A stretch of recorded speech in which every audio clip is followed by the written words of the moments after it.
আসসালামু আলাইকুম ভিউয়ার্স, আমাদের প্রত্যেকেরই ফেসবুক অ্যাকাউন্ট আমাদের কাছে অনেক বেশি গুরুত্বপূর্ণ। কারণ আমরা দীর্ঘদিন ধরে আমাদের ফেসবুক অ্যাকাউন্টটি ব্যবহার করি এবং আমরা আমাদের ফেসবুক অ্যাকাউন্টটি সুরক্ষিত রাখতে চাই, নিরাপদ রাখতে চাই। তো মূলত ফেসবুক অ্যাকাউন্ট নিরাপদ রাখতে, সুরক্ষিত রাখতে অবশ্যই আমাদেরকে ফেসবুকে কিছু সেটিংস ঠিক রাখতে হবে। তো ভিডিওতে একটি লাইক করে চ্যানেলটি সাবস্ক্রাইব করে সাথেই থাকুন। আপনিও যদি আপনার ফেসবুক অ্যাকাউন্টটি নিরাপদ এবং সুরক্ষিত রাখতে চান, তাহলে আজকের ভিডিওটি স্কিপ না করে সম্পূর্ণ ভিডিও মনোযোগ সহকারে দেখুন। প্রথমেই আপনারা আপনাদের ফেসবুক অ্যাকাউন্টে চলে যাবেন, দেন উপরে দেখতে পাচ্ছেন জাস্ট এখানে থ্রি লাইন বা মেনু বার, এখানে ক্লিক করে দিবেন। দেন আপনারা সেটিংসে ক্লিক করে দিবেন। সেটিংসে ক্লিক করার পরে আপনারা অ্যাকাউন্ট সেন্টারে ক্লিক করে দেবেন। জাস্ট আমি আজকের ভিডিওতে যে সেটিংস আপনাদেরকে দেখিয়ে দেবো, আপনারা এই সেটিংসগুলো অবশ্যই চালু রাখবেন এবং চালু করা না থাকলে অবশ্যই চালু করে নেবেন। তো মূলত আপনারা অ্যাকাউন্ট সেন্টারে ক্লিক করার পরে এখানে আপনারা দেখতে পাচ্ছেন পার্সোনাল ডিটেলসে ক্লিক করে দেবেন। দেন আপনারা এখানে দেখতে পাচ্ছেন কন্টাক্ট ইনফো। আপনাদের যদি এখানে শুধুমাত্র ফোন নাম্বার অ্যাড করা থাকে, তাহলে আপনারা রিকভারি ইমেল হিসাবে একটি ইমেল অ্যাড্রেস অ্যাড করে নেবেন। আপনারা জাস্ট কন্টাক্ট ইনফোতে ক্লিক করার পরে এখানে দেখতে পাচ্ছেন আপনারা অ্যাড নিউ কন্টাক্ট, এখানে ক্লিক করে নিউ মোবাইল নাম্বার এবং নিউ ইমেল অ্যাড্রেস অ্যাড করতে পারবেন। তাছাড়া আপনারা ভিডিও পেয়ে যাবেন ইউটিউবে, এই বিষয়ে অনেক ভিডিও রয়েছে কিভাবে নিউ মোবাইল নাম্বার এবং নিউ ইমেল অ্যাড্রেস ফেসবুক অ্যাকাউন্টে অ্যাড করতে হয়।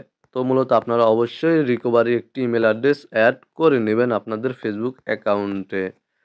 দেন এখানে দেখতে পাচ্ছেন আপনারা ডেট অফ বার্থ, এখানে অবশ্যই আপনারা আপনাদের এনআইডি কার্ড অনুযায়ী, আপনাদের ন্যাশনাল আইডি কার্ড অনুযায়ী ডেট অফ বার্থ দিবেন। কারণ আপনাদের অ্যাকাউন্টে যদি কোনো ধরনের সমস্যা হয়, তাহলে আপনারা আপনাদের অ্যাকাউন্টটি রিকভার করতে, ফিরিয়ে আনতে অবশ্যই আপনাদের ডেট অফ বার্থটি এনআইডি কার্ডের সাথে মিল রাখতে হবে, ন্যাশনাল আইডি কার্ডের সাথে মিল রাখতে হবে। এতে করে আপনারা আপনাদের ফেসবুক অ্যাকাউন্টটি রিকভার করতে পারবেন, ফিরিয়ে আনতে পারবেন। এবং এখানে দেখতে পাচ্ছেন আইডেন্টি কনফার্মেশন। তো মূলত আপনাদের ফেসবুক অ্যাকাউন্টে আপনারা আইডেন্টি কনফার্মেশনটি চালু করে নেবেন। ন্যাশনাল আইডি কার্ডের মাধ্যমে আইডেন্টি কনফার্মেশনটি করে নেবেন। এতে করে আপনাদের ফেসবুক অ্যাকাউন্টটি কোনো সময় যদি হ্যাক হয়ে যায় বা কোনো ধরনের সমস্যা হয়, তাহলে খুব সহজেই অ্যাকাউন্টটি রিকভার করতে পারবেন, ফিরিয়ে আনতে পারবেন। এবং আপনারা এখানে দেখতে পাচ্ছেন পাসওয়ার্ড অ্যান্ড সিকিউরিটি, জাস্ট এই সেটিংসে ক্লিক করে দেবেন। পাসওয়ার্ড অ্যান্ড সিকিউরিটিতে ক্লিক করার পরে এখানে আপনারা দেখতে পাচ্ছেন টু ফ্যাক্টর অথেন্টিকেশন। অবশ্যই আপনারা আপনাদের ফেসবুক অ্যাকাউন্টে টু ফ্যাক্টর অথেন্টিকেশনটি চালু করে নেবেন। এতে করে আপনাদের ফেসবুক অ্যাকাউন্টের পাসওয়ার্ডও যদি কেউ পেয়ে যায় বা কোনোভাবে যদি আপনাদের ফেসবুক অ্যাকাউন্টটি লগ ইনও করে, কিন্তু টু ফ্যাক্টর অথেন্টিকেশন মানে আপনারা যেই ফোন নাম্বারের মাধ্যমে টু ফ্যাক্টর অথেন্টিকেশনটি চালু করবেন, সেই ফোন নাম্বারে একটি কোড আসবে। সেই কোড ছাড়া কেউ আপনাদের ফেসবুক অ্যাকাউন্টটি লগ ইন করতে পারবে না। কেউ আপনাদের ফেসবুক অ্যাকাউন্টটি কোনোভাবে লগ ইন করলেও টু ফ্যাক্টর অথেন্টিকেশনের ওটিপির জন্য, কোডের জন্য আর লগ ইন করতে পারবে না। এবং এখানে আপনারা দেখতে পাচ্ছেন where you are logged in, just এই অপশানে ক্লিক করে আপনারা এখান থেকে চেক করে নেবেন আপনাদের ফেসবুক অ্যাকাউন্টটি কোন কোন ডিভাইসে লগ ইন রয়েছে। যদি অপরিচিত কোনো ডিভাইসে ফেসবুক অ্যাকাউন্টটি লগ ইন থাকে, অবশ্যই আপনারা আপনাদের ফেসবুক অ্যাকাউন্টটি অপরিচিত ডিভাইস থেকে লগ আউট করে দিবেন। এবং এখান থেকে ব্যাক করার পর এখানে দেখতে পাচ্ছেন আপনারা লগইন অ্যালার্টস। তো মূলত আপনারা লগইন অ্যালার্টসে ক্লিক করে দিবেন।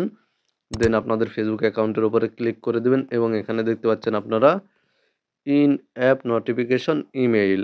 তো মূলত আপনারা এই দুইটি অপশন অন করে দিবেন। এতে করে আপনাদের ফেসবুক অ্যাকাউন্টটি কেউ লগ ইন করার চেষ্টা করলে বা ফেসবুক অ্যাকাউন্টটি লগ ইন করতে গেলে আপনাদের ইমেইলে এবং আপনাদের ফেসবুক অ্যাকাউন্টে নোটিফিকেশন চলে আসবে কেউ আপনাদের ফেসবুক অ্যাকাউন্টটি লগ ইন করার চেষ্টা করছে।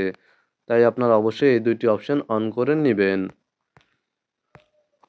এবং অবশ্যই আপনারা আপনাদের ফেসবুক অ্যাকাউন্টে স্ট্রং পাসওয়ার্ড ব্যবহার করবেন। প্রথমেই আপনারা ক্যাপিটাল লেটার দিবেন, দেন কিছু স্মল লেটার দিবেন, দেন কিছু নাম্বার দিবেন। তারপরে আপনারা কিছু এই ধরনের পার্সেন্টেজ অ্যান্ড তারপরে স্টার এই ধরনের কিছু সিম্বলস ব্যবহার করবেন। দেন আবারও কিছু নাম্বার দিবেন, দেন আবারও কিছু স্মল লেটার এবং ক্যাপিটাল লেটার দিবেন।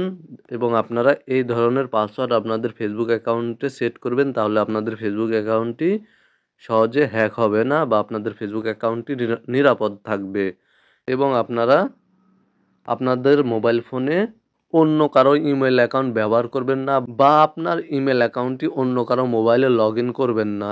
অনেক সময় দেখা যায় যে আমাদের ফেসবুক অ্যাকাউন্টের লগইন ইনফোটি আমাদের ইমেল অ্যাড্রেসে বা যেই ইমেল অ্যাড্রেসটি আমাদের মোবাইল ফোনে থাকে সেই ইমেল অ্যাড্রেসে সেভ হয়ে যায়। এতে করে আপনারা যদি অন্য কারো ইমেল অ্যাড্রেস ব্যবহার করেন বা আপনাদের ইমেল অ্যাড্রেসটি অন্য কারো মোবাইল ফোনে লগইন করে রাখেন, এতে করে তারা খুব সহজেই আপনাদের ফেসবুক অ্যাকাউন্টের পাসওয়ার্ড জেনে যেতে পারবে। তাই আপনারা কখনোই অন্য কারো ইমেল অ্যাড্রেস ব্যবহার করবেন না বা অন্য কারো মোবাইলে আপনার মোবাইল ফোনের ইমেল অ্যাড্রেসটি লগইন করবেন না। তো মূলত আপনারা ভিডিওতে দেখানো এই সেটিংসগুলো করে নিলে আপনাদের ফেসবুক অ্যাকাউন্টটি অনেক নিরাপদ থাকবে এবং আপনাদের ফেসবুক অ্যাকাউন্টটি কখনোই হ্যাক হবে না বা কোনো ধরনের সমস্যা হলে আপনারা খুব সহজেই আপনাদের ফেসবুক অ্যাকাউন্টটি রিকভার করতে পারবেন। ভালো থাকবেন, সুস্থ থাকবেন। ভিডিওটি ভালো লাগলে ভিডিওতে একটি লাইক করে চ্যানেলটি সাবস্ক্রাইব করে সাথেই থাকবেন।